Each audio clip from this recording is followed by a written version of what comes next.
Good morning and welcome to Farm Factor. I'm your host, Jamie Bloom. Today, Duane Toews visits with Kent Bacus, Associate Director of Legislative Affairs with NCBA. Then enjoy this week's Kansas Soybean update. Next, Duane catches up with Ethan Lane, the Executive Director of the Public Lands Council for NCBA. Then see how one cattle producer stays in business by keeping his customers in business too. We'll end with Plain Talk with Duane and Kyle. Stay with us.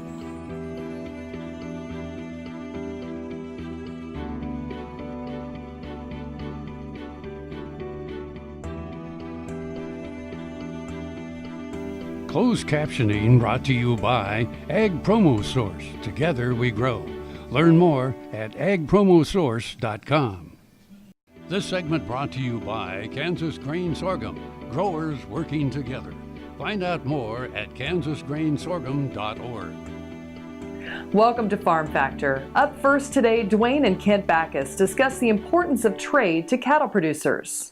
Duane Toews joining you once again with Ag AM in Kansas, and a chance to catch up with Kent Bacus with NCBA, working with the international trade programs. And Kent, you had an opportunity to talk to producers about the importance of trade. I think we all realize that, but in today's climate, it really is the difference between red and black ink. It truly is. I mean, exports account for roughly $250 to $300 per head, and unless we're willing to fight for that market access, we could see it slip away. There's a lot of anti-trade rhetoric that's out there that could threaten our ability to continue to move that product to foreign consumers. And that's why it's important that people, get the information, they ask questions, and understand the issues. Because we've seen that anti-trade rhetoric spill over into, quite frankly, some issues that we thought had been put in the past that have started to emerge again as part of the conversation. And we can't afford to be looking backwards. We need to be looking forwards. It's kind of an interesting scenario when you really think about the fact that when it comes to trade and beef in particular, it's really pretty advantageous. A lot of product that isn't necessarily desired in the U.S. that goes overseas, and what we bring in is a limited amount to really complement our fed cattle industry. Well, when you look at what we produce, about 85% of it's for the American consumer. Everything else are things like beef tongues, short plates, and products that we can send to the Asian market, the Latin American markets, and make a premium. But they're products that Americans simply don't want.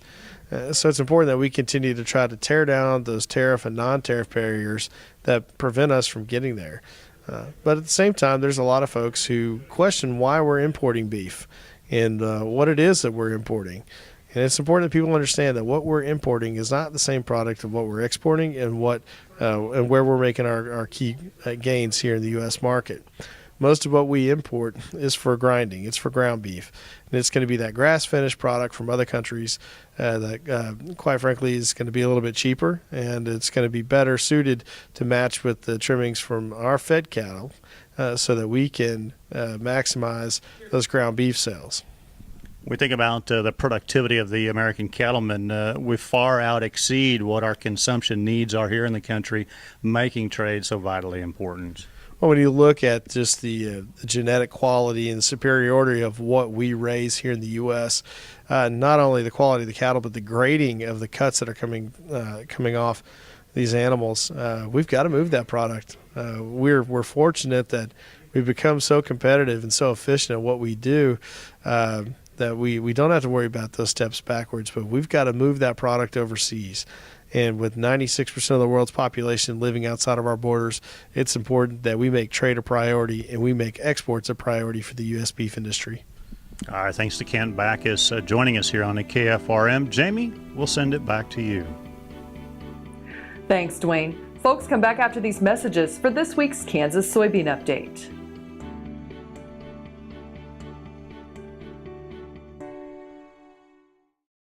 It's time, the Great Bend Farm and Ranch Expo, April 5th, 6th, and 7th in Great Bend, Kansas. 700 booths filled over 80 acres of exhibits.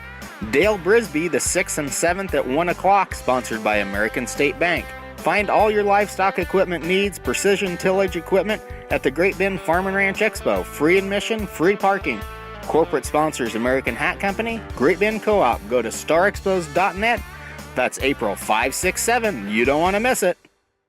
KFRM is one of the largest farm radio stations in the nation, dedicated to informing and entertaining rural listeners from northern Oklahoma to southwestern Nebraska. You can catch KFRM in many ways, of course, 550 on the AM dial, streaming at kfrm.com, or on your smartphone by going to the TuneIn Radio app, or on Ag AM in Kansas on Tuesdays and Facebook every day of the week. KFRM, tune us in. You'll be glad you did. Ag Promo Source is a unique group of marketing specialists with one mission: help your ag business grow. Each affiliate has their own area of expertise, and they work together to bring you advice, products, and services. To get started, visit agpromosource.com. Ag Promo Source. Together we grow. This segment is brought to you by the Kansas Soybean Commission. The Soybean Checkoff. Progress powered by Kansas farmers. Welcome back to Farm Factor and the Kansas Soybean Update. This is the Kansas Soybean Update. It's brought to you by the Kansas Soybean Commission. The Soybean Checkoff, progress powered by Kansas farmers. Charles Atkinson from Great Bend is the ASA representative for Kansas, representing the Kansas Soybean Association on their ASA Board of Directors. And Charles, we're here at the Commodity Classic, and yet again, another great event here in San Antonio. It's amazing the number of people that come out. Right now they're telling us over 9,000 people is registered and is here. One of the biggest trade shows in the country, plus the fact that all four of the commodities are here doing policy work and just getting engaged in all the Farm Bill issues, all the EPA issues, biodiesel. Just a really great time for everyone to get together, and the camaraderie that we have is just wonderful. It's a very busy time, as you mentioned, policy. There's plenty of policy that needs to be discussed with the upcoming discussion on the farm. There really is. We take the lead from each one of our organizations, and then our Washington staff gets together, and it's a good opportunity even that I've seen when guys are talking about policy in one area and they're wondering, well, what would the corn growers or what would the sorghum growers think about this? It gives us an opportunity to go down the hall and ask the question and see if we can stay on the same page and make sure that we have one voice as a group of commodities when we go up to Washington. One thing that looks at, and this goes back to talking with your Kansas soybean producers, and eventually that filters up if you have anything or if the Kansas guys have anything, or even regionally too. It really is, and it's just trying to keep everything up on a national level. A lot of times people will bring an issue up in the policy that affects that one state, and we have to kind of weed through things and make sure that we do a policy that covers everything. Very hard to do, but we got some really good people on the boards that are good about wordsmithing and can make it so that it's understandable to everybody. And at this time of year, there's probably the question of you planting more beans or less beans, not only yourself, but probably asking other producers too. Oh, yeah. I know that there's some guys that are saying, we're going to get more acres, but, when you get more acres, that means you're affecting the amount that's being produced and the price going down. Some guys are just saying, no, we're staying true to our rotation. That's what we're going to go with, playing the law of averages. So it's really interesting to kind of pick the brains of everybody to see what they're thinking. And then with trade, the TPP being up in the air, that's a big concern that a lot of people have on their minds right now. Because it's the great unknown, so to speak. I think there's a lot of excitement with the new administration, where we're going to go, but there's a lot of questions of where we're going to go to. So it makes it kind of hard to make the plan when you're getting ready to start the planters here pretty quick. It's Charles Atkinson from Great Bend, who is the American Soybean Association Board of Directors representative representing the Kansas Soybean Association. He's been our guest on the Kansas Soybean Update. It's brought to you by the Kansas Soybean Commission. The Soybean Checkoff, progress powered by Kansas farmers. Learn more at kansassoybeans.org. For Kansas Soybeans, I'm Greg Akagi. Hope you enjoyed this week's Kansas Soybean Update. Stay with us after the break for more Farm Factor with Duane and Ethan Lane.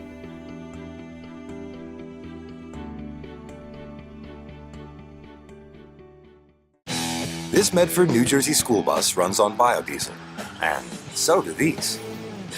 In fact, all of these buses run on clean-burning biodiesel, which is great because the more we use biodiesel in our heavy-duty vehicles, the less carbon pollution in our air. Think how great it would be if more of our school buses ran on biodiesel. More biodiesel, less carbon pollution. More is less. Biodiesel, America's advanced biofuel. It's time, the Great Bend Farm and Ranch Expo, April 5th through the 7th in Great Bend, Kansas. This is your regional expo held in the heart of Kansas. J.D. Wing Horse Clinician all 3 days, sponsored by T-Cross Ranch and Bobby Norris Realty. Bradford Cattle Dogs, Border Collie demos all 3 days. Live cattle, beer garden, 80 acres and 3 buildings of exhibits. Corporate sponsors American Hat Company, the Great Bend Co-op. Go to starexpos.net for more information. April 5, 6, 7. Soil is the life of a farm, and for 25 years, SureCrop Liquid Crop Nutrition has helped growers produce abundant quality crops while preserving and improving the soils they steward. SureCrop offers complete soil and plant analysis with cropping recommendations, delivery direct to your on-farm storage, and quality crop nutrition custom blended for your field. Choose SureCrop for the assurance of excellence for your soil. Call today or visit their website for more information. This segment brought to you by SureCrop, liquid crop nutrition delivered right to your farm. We're back. Now Duane and Ethan Lane talk about their hopes that the new administration changes some of the current regulations imposed on producers over the past 8 years. Duane Toews joining you once again with Ag AM in Kansas, and a chance to catch up with Ethan Lane with NCBA and particularly working within the Public Lands Council. Ethan, we think about the current environment out there when it comes to regulations and just trying to get the job done as farmers and ranchers across the country. There's a whole lot on our plate, but it looks like maybe we have a potential chance to change some of those things to make the working environment a little more appeasable. I think that's right. In this new administration coming in and the 115th Congress getting started with their work, I think opportunity is the word I'm hearing more than anything. We do have a lot of opportunities. We have a lot of work to do right up front to repeal a lot of the regulatory overreach we've seen in the last 8 years, whether it's through abuse of the Endangered Species Act or further west. We've had a lot of issues with the Antiquities Act and designations of large multi-million acre landscapes. We continue to see planning regulations that really infringe on producers' ability to put the kind of conservation on the ground that we know we're able to. So we have a lot of things on our list to address in the short term to get some of those regulations rolled back so that we can focus on some long-term priorities as far as offensive reform of some issues that we know need attention. You reference the fact that some of that overreach of waters of the U.S., land takings, and an inability almost to work with BLM on grazing contracts. It's been a tough environment the last 8 years. It really has been, and I've been saying this the last few weeks, actually, because we have noticed a change in agency communication with us already. I think they've had really poor political leadership, particularly at BLM. And I think there are some staff people that have been chafing under that for the last few years that are really excited to be able to kind of turn a page and re-engage with an industry that in the past we've had a good relationship with. There was a time when BLM employees were mostly from ranching families, and they understood what those challenges were in rural communities. And we've kind of gotten away from that.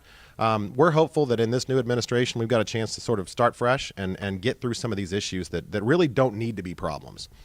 Closer to home, we don't have a lot of BLM ground, obviously, in the Central Plains, but the lesser prairie chicken and the Endangered Species Act has been a bit of a burr under the saddle pad. Well, the lesser prairie chicken is one of those species that sort of is indicative of exactly what's wrong with the Endangered Species Act. We have an unprecedented amount of conservation, voluntary conservation, that was put forward before this bird was listed a couple years ago. So much so that after the Fish and Wildlife Service ignored that conservation and listed the bird anyway, the court immediately overturned it because they recognized that the work that farmers and ranchers had put on the ground, along with oil and gas companies, wind energy producers, and others, was having the desired effect. We're seeing a rebound in the species. The Fish and Wildlife Service immediately reinitiating a status review and prioritizing that over other species that need the attention speaks volumes about what's wrong with that process. It shows you how much fear they have of litigation from radical environmental groups, and it shows you the kind of bad pattern they've fallen into. So when we talk about reform, this is sort of a playbook for exactly what we're talking about. Big picture as we move forward, Ethan, things maybe that we can be proactive in dealing with on behalf of farmers and ranchers. Well, back to ESA, that's definitely one of the top line issues. National Environmental Policy Act reform is another one we're going to be paying close attention to. A lot of people have been following the Standing Rock issue up in North Dakota. It's not really an issue that impacts ranchers except for the protests that have resulted in a lot of damage to resources and families that are innocent that are just in the area. But at its core, that comes back to a NEPA issue. And that speaks volumes about the government's lack of regard for that process when it suits them, and their desire to adhere to it when, they kind of waffle back and forth and use it when they need to. And we need to get to a place where they're using it appropriately when they feel that an environmental review is necessary, but not overusing it. We're west of the 100th meridian in the western states. We're at a point now where you can't swing a gate open without doing a NEPA process that costs $2 million and takes a year and a half. And that's just unacceptable. We need to get back to a place where we're using that responsibly, and the rest of the time we're trusting ranchers to do what they need to do best. Our thanks to Ethan Lane with NCBA joining us with an update on the activities within the Public Lands Council at NCBA and looking out for the best interests of farmers and ranchers across the U.S. Jamie, we'll send it back to you. Thanks, Duane. Come back after the break for the business model used by one Iowa cattle breeder.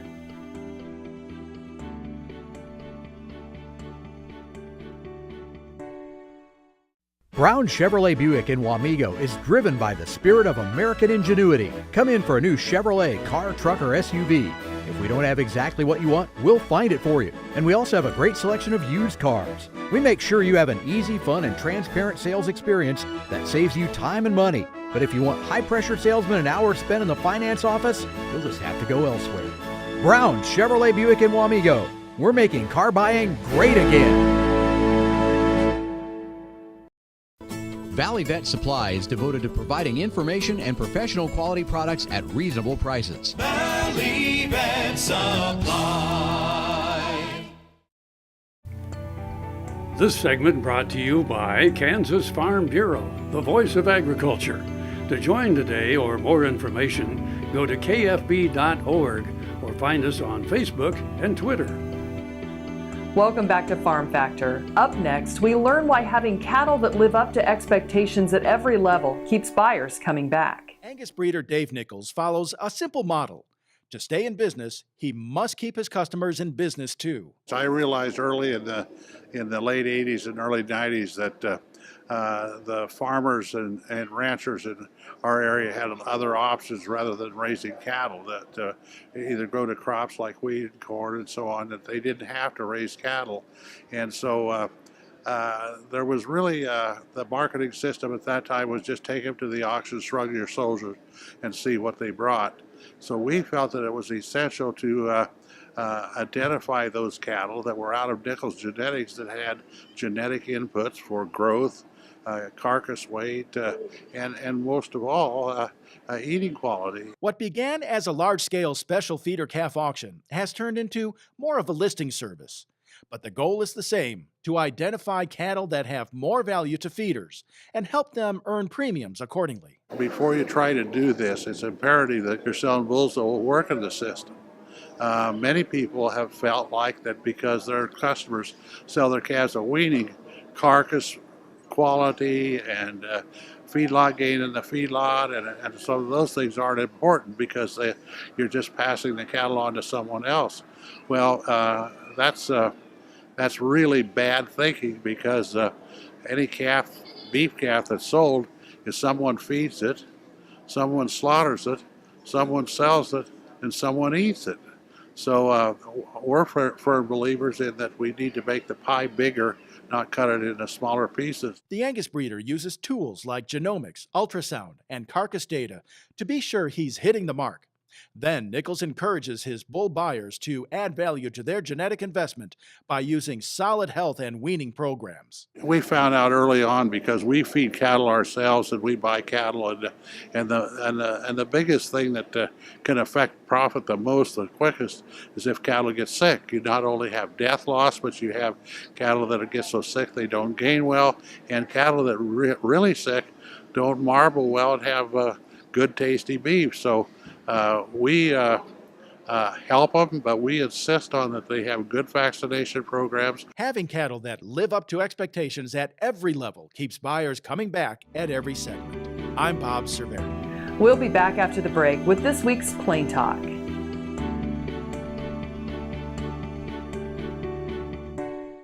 Kansas Kansas Farm Bureau, the voice of agriculture, represents grassroots agriculture. The state's largest and most powerful farm organization stands up for its members through leadership development, agriculture education, legal defense, environmental advocacy, farm safety, and risk management. Members also enjoy money-saving benefits. To join our organization today or to learn more, go to www.kfb.org or find us on Facebook and Twitter. I had this horse. It was a good horse, except for when the wind was blowing above 30 miles an hour. Wind was blowing about 35, 40, and I saddled him up, rode him out to the end of the lane, and I thought, well, he's doing pretty good. And about 6 jumps later, I was laying on the ground and thinking, boy, my shoulders sure hurt. I kept waiting, and it didn't get better, and so I went to orthopedic surgeon, and that showed that I had torn rotator cuff. And said, well, we'll have to do surgery. I thought, I farm and ranch by myself. This is not going to work out very well. I'd been sleeping in my recliner for about 2.5 years because it hurt too much to sleep in bed on my side. And I'd heard about Kansas Regenerative Medicine Center on the radio and gotten down there at 8 o'clock in the morning, and by 11:30 the procedure was all over. They just took some fat out of my side here and spun that down for about 45 minutes and then injected it in my shoulders, and I was on my way. It's something you don't hear about, but I thought it was worth a try, and I'm really pleased. It's really worked out well for me. This segment brought to you by Kansas Corn. Learn more at kscorn.com. Welcome back. Now let's see what Duane and Kyle are up to today on Plain Talk. Hi, this is Kyle Bauer with Plain Talk with Duane Toews. Kyle Bauer, your fact or fiction question of the day. Most dangerous occupation in America would be farming. Fact or fiction? Fiction. It is fiction. Fisherman. Actually, fishermen are number 2. Logger. Logger is number 1. There you go. Yeah. I know my dangerous ways to get around. Speaking of dangerous. Farming was on the list. Oh, yeah, it's third. It's not third? No, it's number 8. Really? What's 4, 5, and 6? 3, 4, 5, and 6. 3, aircraft pilots and flight engineers. Really? 4 is roofers. Oh, yeah. That's a tall roof, evidently. Yeah. 5th, refuse and recyclable material collectors. You get run over, I suppose. And 6, structural iron and steel workers. Yeah. Which that's the guys up on the high Well, and side. Bridges, too. So. Yeah. But drivers, speaking of tough places to be, the feds and seesaws. Excuse me? Teeter-totter. You ever been on a teeter-totter? Yeah, been a while. You ever been hurt on a teeter-totter? No. Really? No. They never got off on the other end, and you come and you come crash and break your tailbone. Yeah, or you break your teeth out. You gotta have better friends than that. Or you Kyle. go to get off the end and teach somebody a lesson, and the teeter comes catches up and you hits you in the bottom of the chin. You know, we didn't do it that way in Mound Ridge. Well, it appears that I had different friends than you. Yeah. You had more trustworthy friends in your family than obviously. Well, the thing is when you're at a lot of playgrounds today, do you see a lot of teeter-totters? I've never really thought about it, but no, I guess. No, you really guess don't. not. Well, it's because everybody had experiences like me. They got these spinny things and other stuff that looks like it'd make spinny you things. That's make an official you sick. thing. You look in the catalog and they say spinny one things. spinny thing. We want a playground spinny thing. No, the feds are wanting to totally outlaw them. Now, Seriously? My question to you is that necessary? No. Why? I don't. No. What? Why would they outlaw it? Because there was an accident? Well, they're not safe. I just told you could get hit in the chin. Well, you could get run over walking across the street, too. I know. You could fall off one of them spinny things, which I have done. I have had that happen. Explains a lot. Right there. Explains a lot. Well, high I rate will of speed, contend flew off. that the reason they probably took them out was because of insurance reasons. Or because parents maybe thought they were unsafe. And you know what? You're saying that's bogus. Even with the mean, nasty friends you had and the broken tailbone and the cracked chin, you survived. And I learned a lot. Yeah. I learned you didn't made it trust all that. the way to... I'm not going to mention him by name. Yeah. But you don't trust him. You knew who you could trust and who you couldn't on the teeter-totter. Well, the other one it's you a little learned, life you learned lesson. a lot of physics too. You didn't have those pamby-mamby ones with a handle because, like, if I wasn't a big fella, I was tall, but I was skinny. All right. So you had to little work slight out. build. You had to slight build. There you go. You had how far from the end do I sit? That's right. You had to determine where you sat on the board in order to teeter-totter with the guy that was much heavier than you. Exactly. So there was some and actually, physics. you stayed on the end, and he had to scoot up. He had to scoot forward, too. Yeah. So, yeah. See, there's a lot to learn on the playground with a teeter-totter. Thanks for joining us. I'm your host, Jamie Bloom, and I hope you enjoyed today's show. See you next week on Farm Factor. We're here every Tuesday on Ag AM in Kansas.